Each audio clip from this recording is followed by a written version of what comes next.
Welcome back to Chaotic Reunion. I'm Javier once again, and Navi is here. Navi will tell me what to do. It looks like there are many lava pits around here, so watch your step. Indeed, the lava pit... Not... the Navi... Combine Navi and lava, and you get Nava, nagging you while you burn to death. The lava pits will burn you. It hurts a good bit. On top of the fact that anything you have that's wood, once you catch on fire, will burn. So luckily we don't have the Decker shield on here. We just have our regular shield. Which again, the problem with that is we cannot move while blocking. So there's a trade-off, which I absolutely adore. I love the concept of trade-offs here. Alright, so we have our adventure. We have our goal. So let's just make our way through this dungeon. It's just, like, I mentioned it at the end of the last episode, but it is really a cool contrast that we were in, like, kind of like we were just in a big tree before. Okay, it had some spider webs and stuff, but it wasn't creepy. It wasn't ominous. This place is definitely ominous. Alright, so these guys over here, you kind of want to avoid their eye for now. Just because we don't have any real way of dealing with them. Oh no, there's a bomb over here. That's what you really want to use. You want to use the bomb on their head. If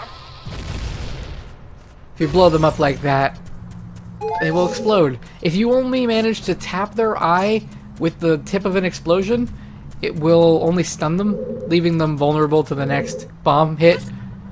But it's much better if you just hit them in the head with the bomb immediately.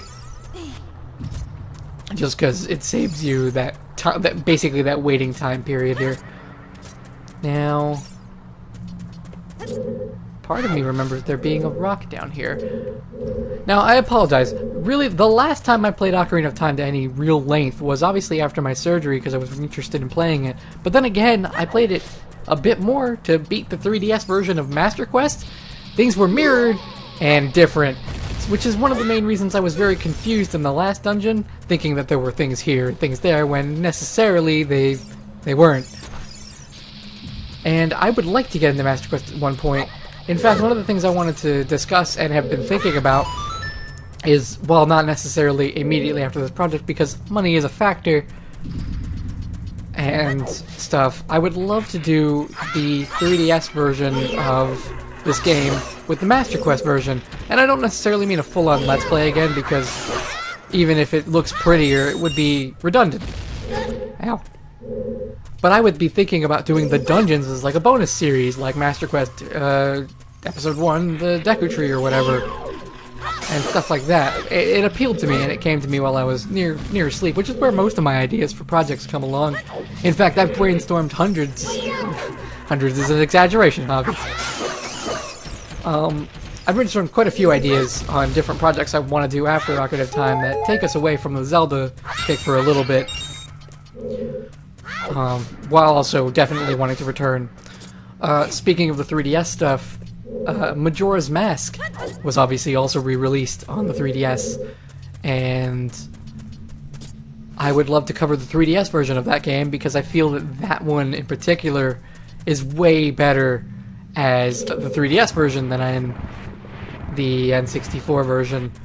While I think that the original version of Ocarina of Time, the only reason I really wanted to do it on the N64 instead of immediately getting a 3DS capture card was because this is the version I grew up with, and so this is the version I wanted to play. And plus I'm a console fanboy. I love playing it on the TV and big screens and stuff, even with my computer monitors and stuff. I love taking controller, sitting back and playing on my TV. So those two factors made me choose this version. But yeah, what do you think of the 3DS ports being a thing? Oh. So we didn't really have this in the last dungeon. One of the things that caught me completely off guard because I wasn't expecting it is sub-bosses. Really, it's just combat challenges that we'll have to complete before we're able to go on here. These guys are Lizzlefaws. They are going to attack us with various patterns and things like that. There are two of them here, and we can only attack the one that's actively in combat with us. The best thing to do is to just kind of use your shield and let them hit you. Just use a jump attack as it makes things a little quicker. Normally it's 3 hits and they run away from you. but with a jump attack, it's 2. Alright, is the other one over here? Buddy? There he is. There we go. Because the jump attack counts for 2 hits, so we just gotta do one more jump attack on our friend over here. Speaking of sub-bosses, I love this music, and I'm about to end it preemptively, but I'm sorry. Whoa, wait, what?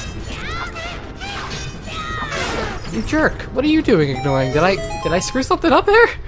He took 2 hits. Which effectively he took 8. He's supposed to take okay, he's supposed to take 6. It's fine. Whatever. Let's see, is there anything else? I don't believe there's anything secret in this room in particular. Yeah, there's ooh. Hang on. There's a lava waterfall. This is probably gonna be stupid. Nope, yep, it was stupid. It's just a texture. It was worth a shot. You got to see how lava affects us, so that's a thing. Alright. So let's head into the next direction. Ah, this room. This room's a thing. Alright, so there are Dodongos in here. The Dodongos ignored my bomb. And they're very different from their, here I am thinking of like, how do I talk about these guys? They're very different from their 2D counterparts. As Dodongos before could be stunned by bombs and killed with your sword, or they could eat the bombs and, well, yeah, okay, you little jerk. Just kill him. Just murder him. There we go. I did it. And they would explode. Or in this game, you literally just hit them with a sword and then they explode. A little different, especially if you're a long-time Zelda fan. You probably were really confused as to why your bomb didn't work. I was not, because this is my first. So this is how I thought of Dodongos when I thought of them. They just spin around and breathe fire. Not really that threatening. But you know. You gotta start somewhere, I suppose. So now that we've done that, let's grab this torch and light the other ones. I'm fairly certain this will be... There he is. You just want to go left like this? Yeah, there we go. So if we light all 3 of these, the way will open. Now, that's the one thing, too, that I want to bring up here. So if you're not supposed to use bombs or bomb flowers to defeat the Dodongos, why are they in this room? I can't imagine that this secret area was much of a forethought as much as an afterthought. If they're like, well, if they're not useful, we might as well put something in here for the bombs. I don't know. It's just me thinking.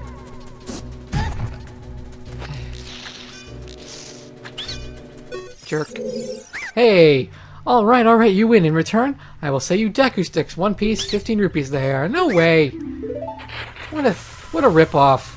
I have plenty of those. I suppose if you've burned all your sticks at this point, that's worth doing just for the way. I mean, it's required for the way to go to the way forward. But I'm a good boy. I saved all my sticks. Oh. I'm on fire. My phone rang. I had to make sure nothing was going on. I'm so bad at this. That's fine. It's fine. I could be bad at this. This is just gathering footage and having fun. And I'm having fun. Dang it. Oh, okay.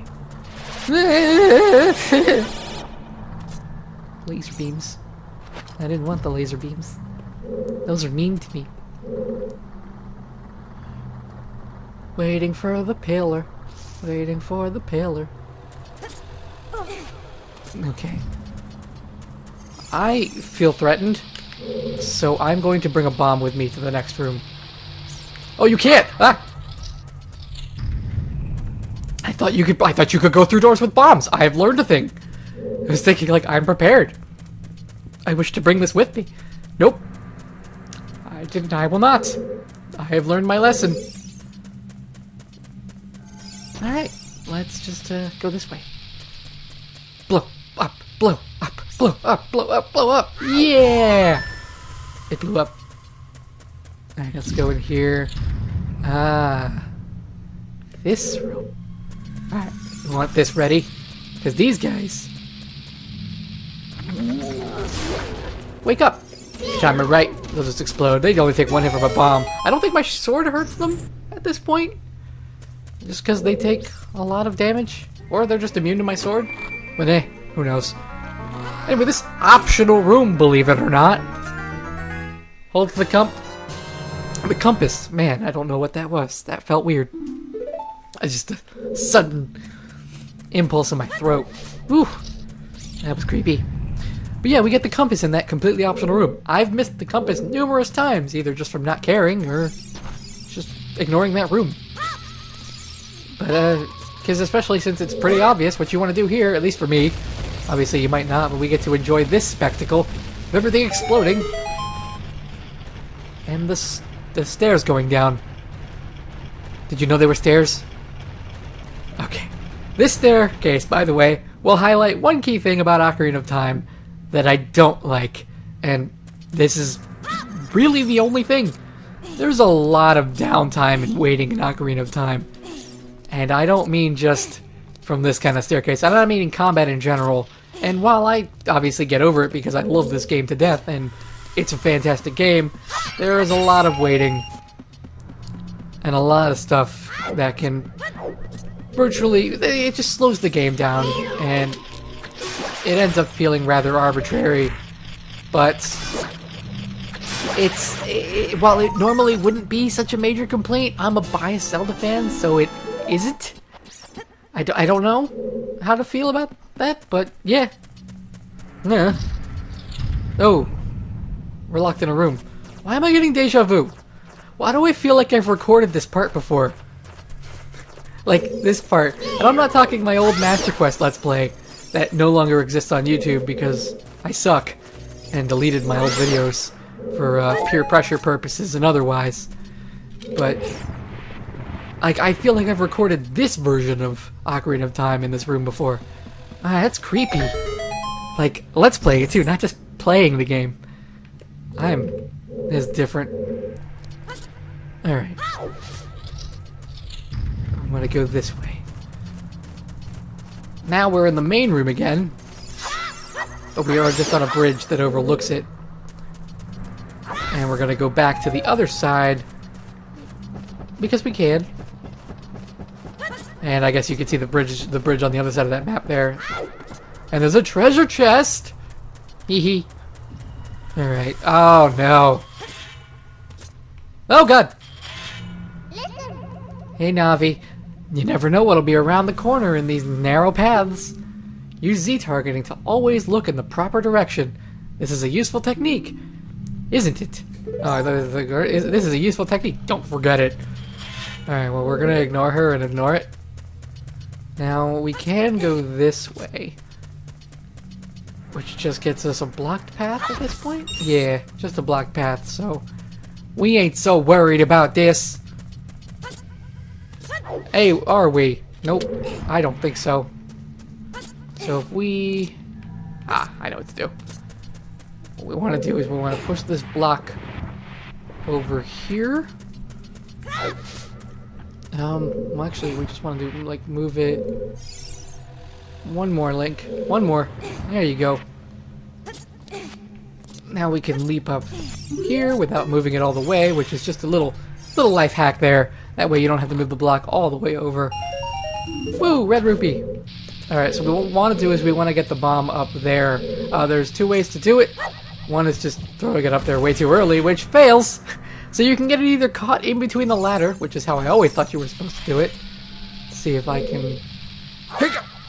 Damn it. I used to always think you had to get it between the ladder, but no, what you're really probably supposed to do, and I believe it's the coward's way out, is just throw it when it's about to explode. Like that. And I took the coward's way out. I did it, I admit it. I am not ashamed. I'm a little ashamed. But I used to always be able to get it in between the ladder and the wall, which is, like, it just felt natural. It felt the right way to do that. Mini Dodongos. Dodongo babies. Babongos. We're gonna call them Babongos from now on. Get that trending on Twitter. Oh! Alright. So as I mentioned earlier, the whole thing with waiting. Just pay attention here. This like fight highlights it perfectly. And while it definitely can be considered build-up, if you're not taking it to do a breather or whatever, it is. It's just, if you're not taking it for a breather and you're more experienced like myself, you kind of notice that you really are just kind of waiting. There you go, he's dead. Hey, what are you doing running away? Your friend is dead. Oh, alright, he was not ready. He was not ready for me. Alright, so be very careful. If you really, for some reason, need that heart over there, well, just be careful, because down there is the first boss room. The first sub-boss room we were in. And, well, it's just death down there. And by death, I mean you just have to take a really long path back up.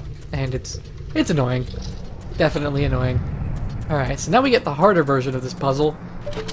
And by harder, I mean it just takes a second or two longer. Oop. There we go. So we take that one out, turn to the left, hit this. Oh, I didn't know Navi pointed that out to you. It always just seemed natural for me to look in that direction for a way to activate deactivate the next fire, but oh, interesting. So we want to ignore this treasure chest and just keep going. Who am I kidding? Treasure chest. Do want.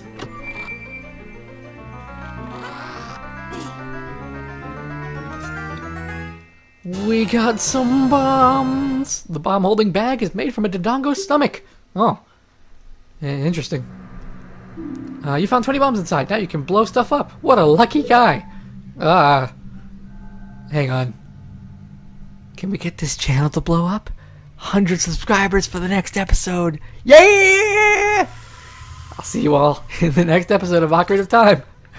Where we'll use the bombs to, well, go further and deeper into Dodongo's Cavern. Ciao.